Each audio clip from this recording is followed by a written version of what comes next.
Let us see how velocity time graph looks like for simple cases. Figure 2.3 shows velocity time graph for motion with constant acceleration for the following cases. An object is moving in a positive direction with a positive acceleration.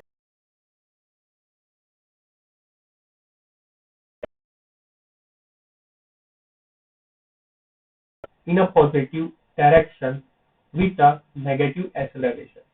Positive direction पे move कर रहा है लेकिन acceleration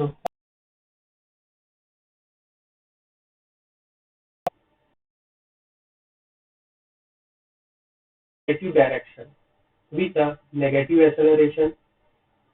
An object is moving in a positive direction till time t1.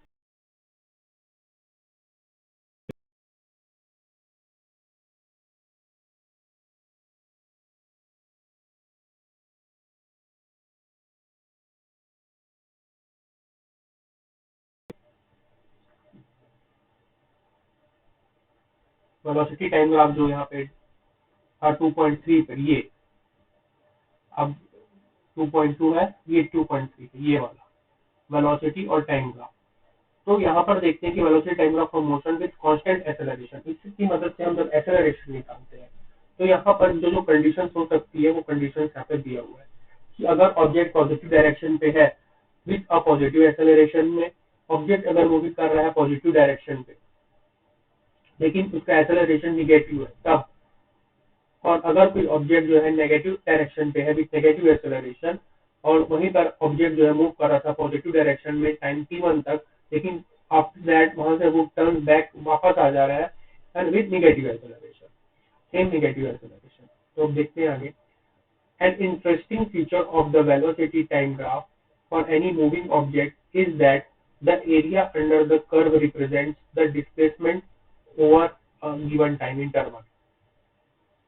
Area under the curve, जो area under the curve है represent कर रहा है displacement over A given time interval. The general proof of this statement requires use of the calculus. We can, however, see that it is true for the simple case of an object moving with constant velocity u, its velocity time graph as shown in figure 2.4। 2.4 के graph में ये है कि इस velocity से move कर रहा है ऑब्जेक्ट इस टाइम पे, और ये एरिया अंडर द ग्राफ।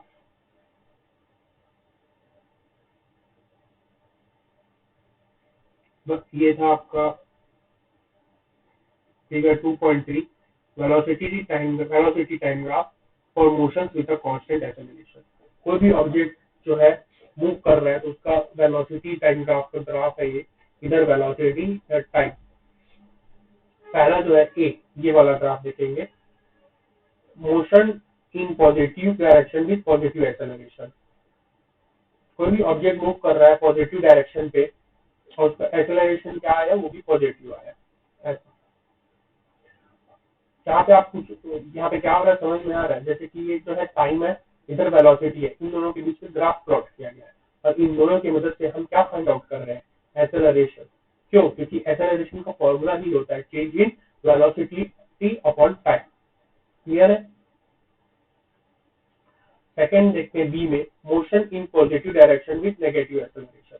तो यहाँ का डायरेक्शन तो पॉजिटिव है लेकिन जो एक्सेलरेशन है वो क्या हो रहा है, नेगेटिव आ रहा है। सी देखेंगे, motion in negative direction with negative acceleration. Direction negative आ गया विद नेगेटिव एक्सेलरेशन, एक्सेलरेशन भी नेगेटिव आ गया। डी देखेंगे, motion of an object with negative acceleration. शुरू में जाएगा पॉजिटिव, फिर उसके बाद जब वो वापस टर्न करता है तो फिर नेगेटिव आ जाता है, ऐसा कुछ था। Motion of an object with negative acceleration that changes direction at time t1। t1 पे जो है डायरेक्शन चेंज कर देता है। बिटवीन टाइम 0 टू t1, 0 से लेकर t1 तक पॉजिटिव रहेगा, फिर t1 के बाद डायरेक्शन जो है उस ऑब्जेक्ट का नेगेटिव में चला जाता है। Motion of an object with negative acceleration that changes direction at time t1 between 0 to t1 moves in a positive x direction, and between t1 to t2 it moves in the opposite direction, t1 to t2.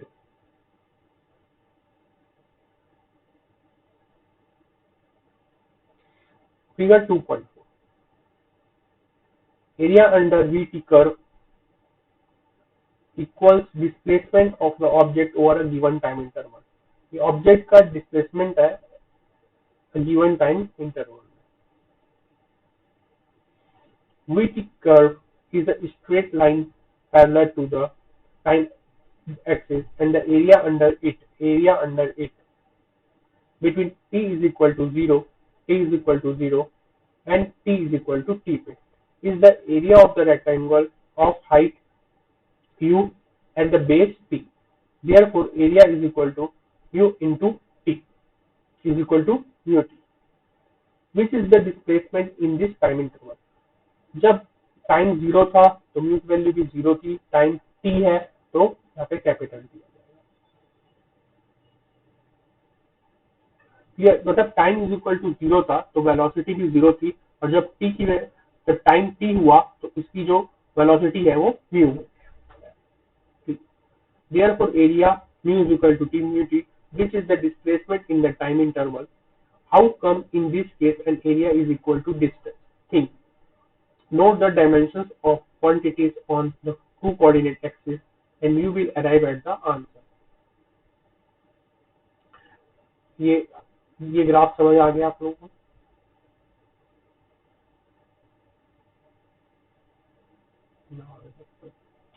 Note that the xt, vt and at graphs shown in the several figures in this chapter have sharp kinks at some points, simplifying that the functions are not differentiable at these points.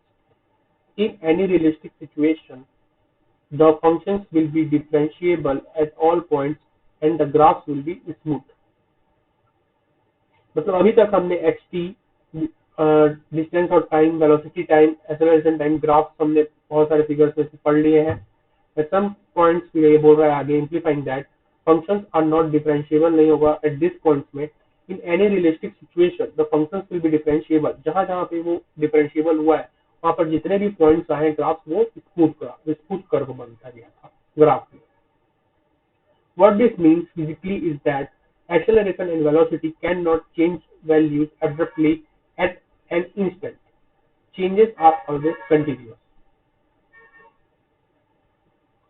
तो ये बोल रहा है physically, इसका मतलब ये है कि जो एक्सेलरेशन एंड वेलोसिटी है वो at any instant instantly change नहीं हो जाता है। चेंजेस जो होता है वो हमेशा कंटिन्यूअस फॉर्म पे होता है, ये बोल रहा है। 2.4 देखते हैं।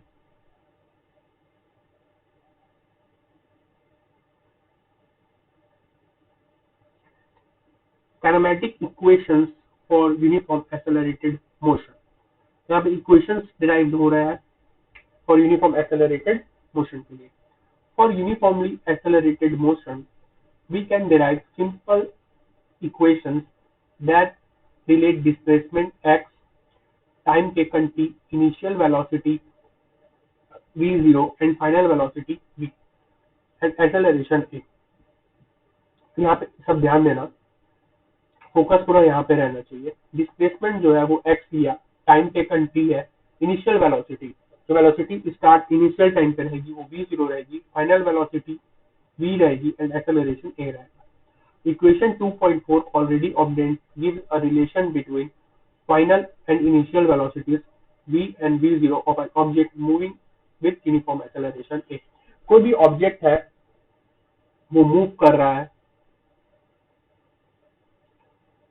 तो जो वेलोसिटी है उसकी इनिशियल वेलोसिटी वो v0 रहेगी, फाइनल वेलोसिटी यहाँ पे आने के बाद v रहेगी, उसका एक्सेलरेशन a रहेगा और जो टाइम लगेगा वो t रहेगा। ये बन गया आपका equation 2.4। This relation is graphically represented in figure 2.5. The area under this curve is इसका जो इस इक्वेशन का जो ग्राफ है वो 2.5 पे रिप्रेजेंट किया गया है ऐसा बता रहा है। देख लेते हैं 2.5 कहाँ पर है, ये है 2.5।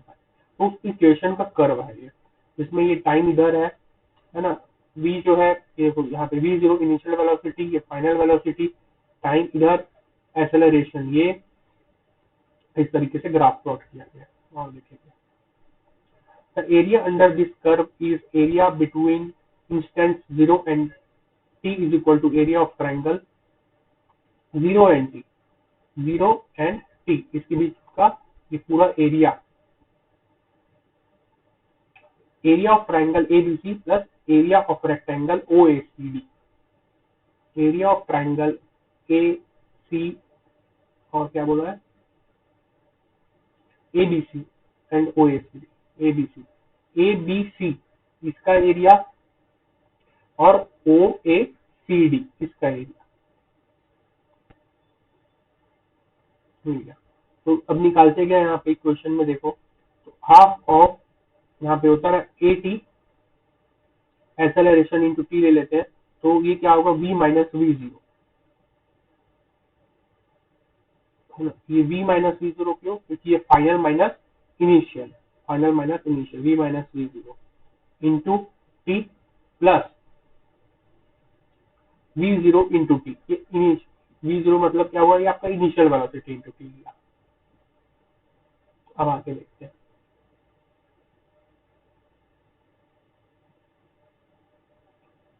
ये ग्राफ समझ में आ गया।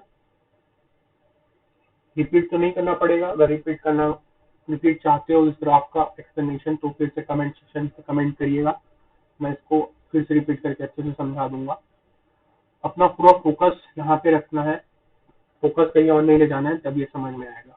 अभी तक हमने देख लिया ऑब्जेक्ट मूव कर रहा है टाइम टी के साथ, उसकी इनिशियल वेलोसिटी v जीरो रहेगी, फाइनल वेलोसिटी v रहेगा, एक्सेलरेशन v रहेगा, टाइम t रहेगा। उसके मदद से हमने इक्वेशंस निकाले, तो यहाँ पे एक इक्वेशन पहले निकल गया 2.4, फिर उसके बाद उसका एरिया चेंज हुआ, तो ये एरिया था, तो उसके बेसिस पे दूसरा इक्वेशन निकला। अब इसके आगे अपन जा रहे हैं। As explained in the previous section, the area under VT curve represents the displacement. Therefore, the displacement x of the object is. अब यहाँ पे displacement निकाला है x, तो वो हुआ is equal to 1/2 v minus v0 into t plus v0 into t। अब समझ में आया ये, हाफ ऑफ vt v, तो यहाँ पे क्या था फाइनल मतलब minus initial velocity plus v0 into T. अब ये v माइनस v0 यहीं पे रहेगा है ना,